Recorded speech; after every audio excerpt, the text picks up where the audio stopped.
Okay. As a content creator, having good quality video is very important, especially if your channel is about tech. Even though smartphones have gone really far for this past couple of years, I'd rather have a dedicated device when it comes to YouTube videos. Don't get me wrong, there's a lot of YouTube channels out there that use iPhones to record their videos and their production quality is crazy. Some of them have thousands of subscribers and still use an iPhone to this day. Even the last Apple event from last year with the M3 series MacBooks was recorded completely on an iPhone 15 Pro and no one really noticed. But to me, there's something special to use a dedicated camera to record your videos. And that's why I got the Sony FX30.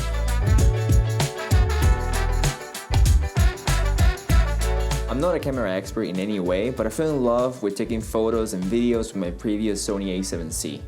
That camera was responsible for every single video in my channel, and the only reason that I switched to the FX30 is because the A7C was lacking on the video department. Although that camera was great, I was limited by recording in 8-bit videos, which it was a little bit difficult to work in the color grading area. Now with the FX30, it offers such a beautiful S-Log3 in 4K that I know it's not a full-frame camera like the FX3 is or like the A7C, but the video quality is so much superior than my previous camera. Even though if you put them side by side with the FX3, I think in a controlled environment, you may not be able to tell which one is which. And in the only area that you probably see some differences, obviously because the full frame is able to capture more light, is during low light scenarios. Okay guys, so this is a low light scenario that I wanted to put to the test, and it doesn't look bad at all. I'm still in my office, but I turned my key light quite down to like 8% of light, and it still looks pretty decent. I think that you can still get some decent quality in low light, and I don't know, I wanted to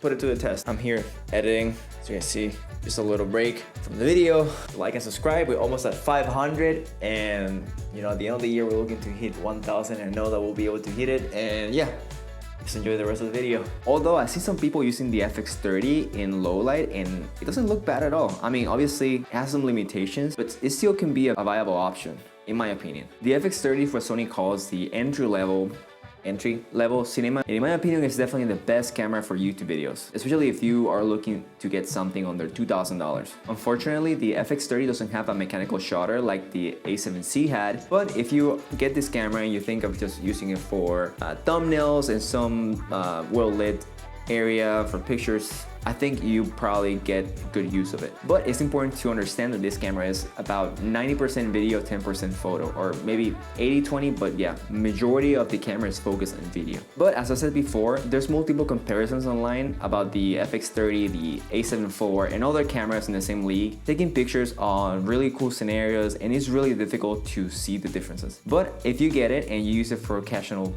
photo taking, I feel like you won't be disappointed at all, in my opinion. At least for my uses, I like it, and I think it's gonna be perfect for me for everything that I need for now, until maybe in the future I get my FX3, but we have a long time for that. And one of the great benefits of having an APS-C body like the FX30 is that you have so many lenses to choose from. I mean, you can pick lenses from the APS-C group or the full frame, but you have to take in consideration if you get a full frame lens for this camera, you will have about a 1.5 crop. But if you go to the APS-C route, it's actually a really good idea since you're gonna be saving so much money in lenses. The one that I'm using right now is a Sony 11mm 1.8, and it's good for YouTube videos, photo photography, vlogging, etc. That's why I like it. I think it's the perfect one for me, and especially for the price. I think I paid like $450 or maybe a little bit less because I bought it used through eBay, but it's an excellent lens, especially if you have a small studio and you want to have a wide frame. I mean, my room when I'm recording this is not very big, and this lens is helping me, making it feel like it's a huge area. Another cool thing that the FX30 has that the Sony A7C didn't is the dual base ISO. So in this case, I have 800 at my lowest and my highest is 2500, which is the ISO where the image is the most clear.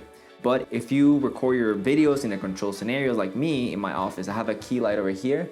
It's really easy to control and manage all the time, so you can set it up. In my case, I have it right now at 800 and I have it overexposed by 1.7 points. And Cine AI makes S-Log3 a little bit more user-friendly for new people like me that is getting into color grading now. But it's important to know that gear helps, but practice helps more. You guys can probably see a lot more of my office if you see. I mean, normally you were seeing only this portion. Now you can see pretty much all my hands, and this is not a lot of space. It's just an illusion that this lens is making you have. Again, this is not a review. This is more of a first look of someone that is getting into color grading, and this is my first higher end camera. My intention with this video is just to tell you about my experience of the first couple of days of usage, and later on down the line, I'm pretty sure I'll have a review or a proper in-depth review of this camera once I have a little bit more experience with it. Anyways guys, thank you very much for watching this video, and I'll see you guys in the next one.